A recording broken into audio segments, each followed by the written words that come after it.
What if I told you that love isn't the biggest reason marriages fail? What if I told you that compatibility isn't the biggest reason either? And what if I told you that communication, the thing everyone keeps blaming, might not even be the real problem? Because every single day, thousands of couples who once promised to spend forever together quietly walk away from each other. Divorce rates continue to rise, relationships are becoming shorter, and somehow, despite living in the most connected generation in human history, people are feeling more disconnected than ever. So what changed? Did human beings suddenly forget how to love? Or are we living under an illusion that is silently destroying modern relationships without us even realizing it? Today, let's dissect one of the biggest reasons why marriages and long-term relationships are no longer working the way they used to. The societal concept of a union named marriage. These days, marriages are falling apart more than ever. Rather than being a point of union between two individuals built on love, many relationships are breaking down. But why are marriages not working anymore? Why is there such a sudden rise in divorce rates across the world? Let's dissect what some of the reasons could be. Number 1. The illusion of infinite options.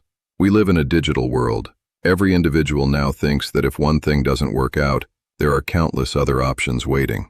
The moment we start seeing a person as just one option among many, what happens is that we constantly begin chasing something better. There is always someone better, someone more attractive, someone richer, someone funnier, someone who seems more compatible. The problem is, there will always be something better in the world. We don't want to put in the effort, but we want the best. That creates an endless loop of infinite options. In the past, our communities, societies, or even our own states were where we searched for a life partner. Once we found someone, we invested our time, our energy, and our effort into making that relationship work. Now, because of this digital magma where the whole world has become connected into one giant pool of people, it creates the illusion of infinite choices, and sometimes, too many choices become the biggest enemy of commitment. The second reason, needs. Human beings are born with different sets of needs that seek fulfillment. If we can be completely honest with ourselves, why do we get married? It's because of needs, emotional needs, psychological needs, physical needs, societal needs, and sometimes financial needs too. But the problem is, we don't honestly accept those needs. Instead of saying, "I need you because you fulfill important parts of my life," we convince ourselves that the other person needs us more. That subtle shift creates imbalance. If we could simply be honest with ourselves and be okay saying, "Yes, I need you, I have my own needs," then both partners would naturally move closer toward equilibrium. Both would put more effort, more energy, and more honesty into the relationship. I can share one example from one of my buddies whose relationship didn't work out. It wasn't because they lacked love. It wasn't because they lacked connection. It wasn't because they weren't compatible.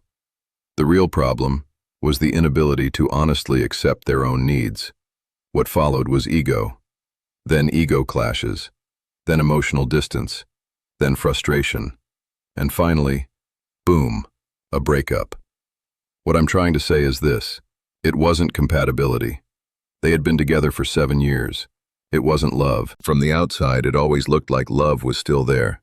It wasn't communication either. They laughed together. They were happy together. So then, what was it? I didn't know. One day my buddy and I went out for a few drinks. He finally let everything out. He told me this happened, that happened. She said this. He reacted like that. And while listening to everything, what I realized was not a lack of love, not a lack of compatibility, but a lack of honest acceptance of each other's needs. Today, both of them are single. Both of them miss each other badly. But neither of them wants to build everything up again from the beginning. And that's the story. If this message hit your core and woke you up, make sure to support the channel. Subscribe right now. Hit that like button, drop your thoughts in the comment section below, and click that bell icon so you never miss a single deep dive. Connect with me directly across all platforms.